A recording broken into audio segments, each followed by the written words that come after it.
To start, if you wouldn't mind just kind of giving an introduction of yourself, your name, a brief description of who you're caring for, what that situation looks like, and do you identify with the term caregiver? So if you wouldn't mind sharing that with us. All right.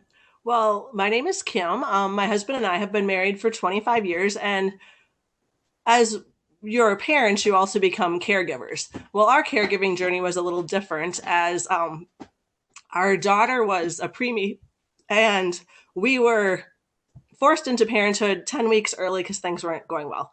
So from there, you have to really like embrace like what you have to do and what the community has to offer because it really truly takes a village to raise a child. When she was one, our daughter, who's now 21, was received a diagnosis of cerebral palsy and some cognitive delays. She walked at 21 with lots of help from therapists, Sybil Hop School, all those things were great. And through that journey, like you realize how many people you need in your life to, my husband and I both work full time. We also have a 9-year old or 12-year old at home. And we realize as parents when most of our friends were sending their 18-year olds off to college, there's going to be no college and we'll be caregivers for the rest of our lives. And parents are caregivers for their typical children. Um, they're always caregivers, but you're not in the same role of having to do everything for them, take them to doctor appointments, make sure they have someone to take care of them during the day. And then when COVID hit, it was a whole nother level of caregiving as suddenly school is shut down and you have to be at work and your husband has to be at work. And what are you going to do because you have to be at work.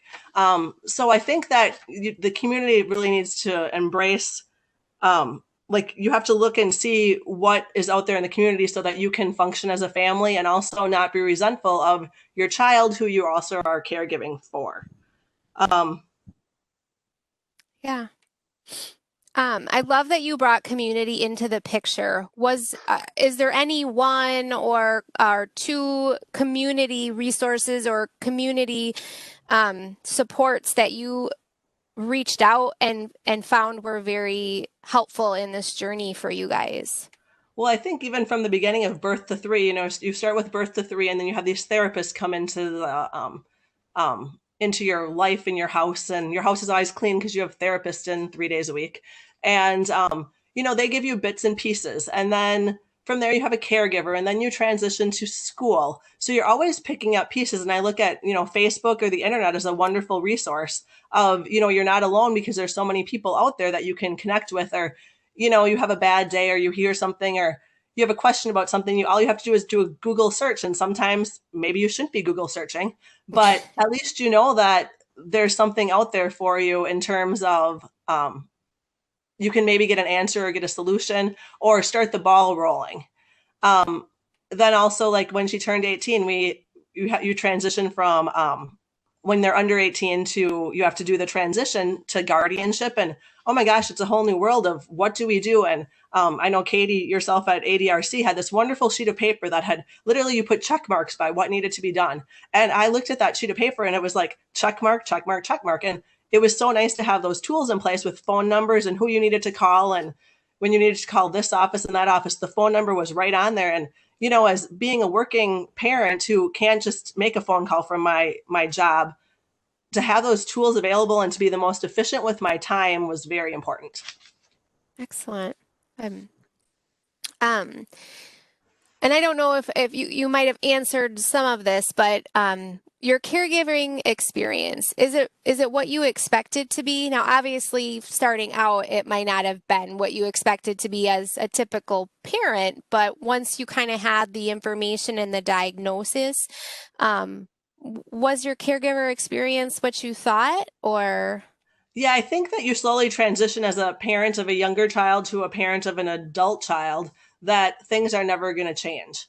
It's just kind of, this is how it is. And I think at some point you have to accept it because if you don't accept it, you'll go be depressed or that sort of thing. And you have to kind of accept like what their limitations are and what they can do, and, you know, make the most of it, because otherwise as a parent, you're going to be miserable. And it is hard when your friends' typical children are doing this and that and those sort of things. And you're like, okay, we want to go out to dinner, but we have our daughter at home. So who can we get to babysitter? Who can we get to caregiver? You know, those sort of things where it's a different kind of normal, and you embrace that normal the best that you can. Mhm. I love that. I love the way you put that. Embrace the normal the best way you can. As caregivers, we all have experienced moments of joy with our loved ones. Would you be willing to share a recollection of one of those special moments of joy with your daughter?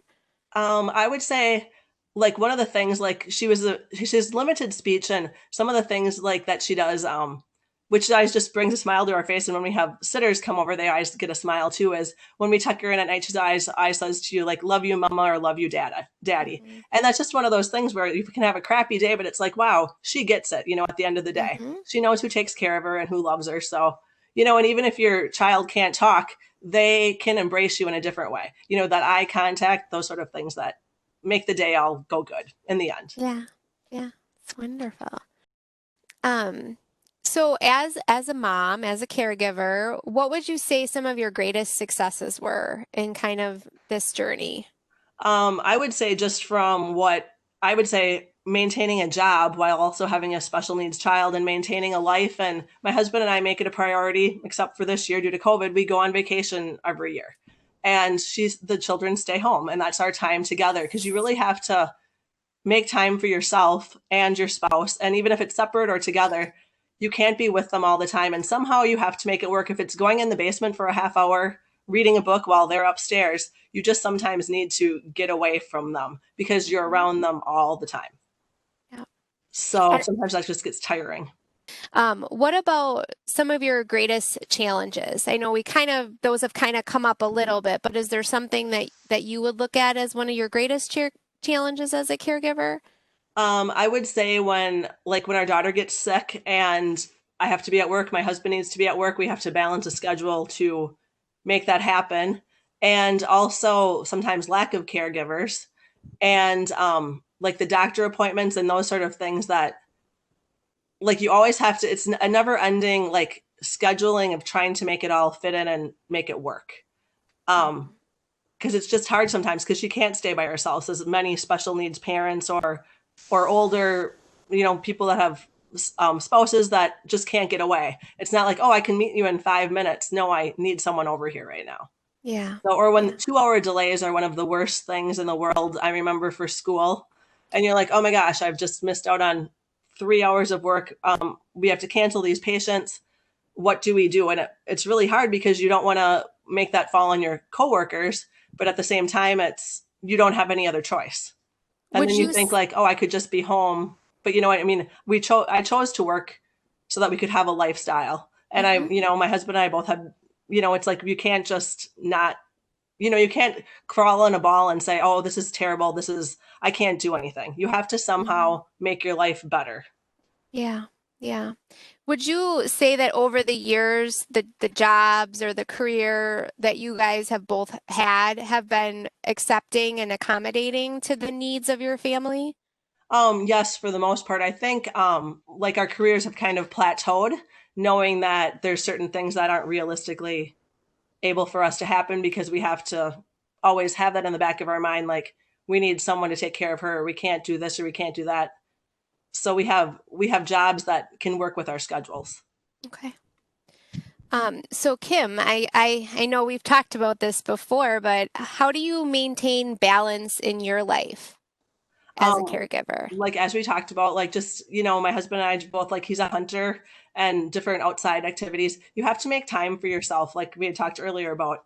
You know, if it's going in the basement for a half hour reading a book just to have some quiet time. I'm a big runner. I love to be outside. Our daughter has a stroller that I sometimes push her in. She has an adaptive bike. Last night, our family of four and the dog went for a 2 mile bike, or she was on her bike, we were walking, but we were able to get outside, and for a half hour she got some exercise. We were all outside doing something. And you know, as you know, Katie, from running, it's like you just feel better after you're outside in the fresh air.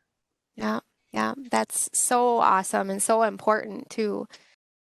So over the years, I think we touched on this in the very beginning, but what supports or resources have you found to be the most helpful? Maybe like now in the last, you know, 5 years, would you Uh-huh. say? We do My Team Triumph, which is running that help people with special needs. So you push them. We've met some great like people that don't have disabilities who are willing to um, be angels to like push Elena. And then we've met some really interesting families that just everyone comes with a story, and some of them are just amazing. And and it seems like the people that are there really want to be included, and their children want to be included. And there's nothing better than it's the happiest place. Just like I say, Sybil Hop School too is the happiest place where you go through those doors and those kids are happy and they want to be there. And it's like there's not really a limitation set to them. So I would say My Team Triumph, some of the different community services. St. Norbert College had Best Buddies, where she was teamed up with a college student. I think that starts at around age 18. Um, and just some of those where she really likes to interact with peers her age that are typical. And we're lucky too, where we have friends who have kids her age who now babysit for her or caregive. But prior to COVID, they take her to a movie and those sort of things where she got to hang out with them, get away from mom and dad, and enjoy herself. So, do you have a message of hope or encouragement or even wisdom to share with other families that are on this journey, whether they're at the same point as you or maybe even earlier in their journey? I don't know. I think like some of our journey started in the NICU when, she was the little teeny tiny baby, and they were like, you need to go home and you need to sleep. Like, you don't have to be here all the time. And, right from then, they kind of encouraged like, you need to take time for yourself. And I think that, if you're struggling, if you don't know what to do, like, the ADRC, or, talk to a school counselor or talk to someone, because there are resources out there for you. And or talk to a parent, or even get on a Facebook support group of something, and just to realize that you're not alone. And I always think that my mom always taught me that never be afraid to ask, but just go out there with that whole like, I need to find a solution, I need to find an answer. Our daughter had a health issue recently that they could not find out what was wrong, and it was like I was just so persistent with those doctors, and it was like, you have to be your own, they can't be their own advocate, so it's up to you to be their advocate. So put them not always first, but put them to the point where like you're thinking about them and you want to make the best choice for them, Hmm. no matter what that decision is. And there's plenty of resources in the community to allow you to do that. Hmm. Great. Is there anything else that either we haven't touched on or anything you would like to share or expound more on about your caregiving experience? um I would say that just like that there's community out there, and don't be afraid to sign up for a class or click a button. And if you don't like it, you don't have to go back again. It's not going to kill you to just go there for an hour and be like, wow, I really learned something. Or like even if you can take one bit of knowledge from like a educational seminar, or something from a therapist, or something that you learn from a parent, that's one thing that makes your life easier. um, and life's too short to not be happy or to struggle. So you really have to sometimes put yourself first, put your child first. But they always say put your own air oxygen mask on first. You have to take care of yourself so you can take care of them, and you don't want to be resentful taking care of them. Yeah, excellent. So with classes, are there like different ones that you've taken over the years or educational things that you've participated in that have been I helpful? remember like when she was young, we did a support group at the CP Center for parents that had special needs. And that was kind of interesting because there were children of all abilities in there and different diagnoses. And you realize, yeah, they're not that different from me, even though there's something different with Yeah. each child. And then like as you transition through the years, you like at Sybil Hop, you meet some parents that um, have a child that they're in the same class with totally different diagnoses. A couple years ago, I took through ADRC. They had a class called Care for Caregivers, and that was right when we were doing the 18-year-old guardianship. And It was nice to, there were parents who had kids who were like 35 in there, and there were parents that had like 15-year-olds in there. And to hear like the words of wisdom that the older ones had for going through guardianship, and to hear like the younger ones what they were doing, it was kind of nice to know you weren't alone, and these older people survived it.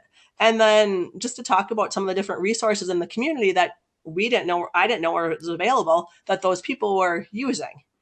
So that was all kind of Nice. helpful. And, I even think of, I can't, independent living, what's that, housing by Oh, NWTC? options. Options. Just sort of things like that where it's like, oh, you need a switch to turn on something to make it easier for your child. Look, you don't sometimes know those things exist, Hmm. and Hmm. those sort of things. Excellent. Thank you.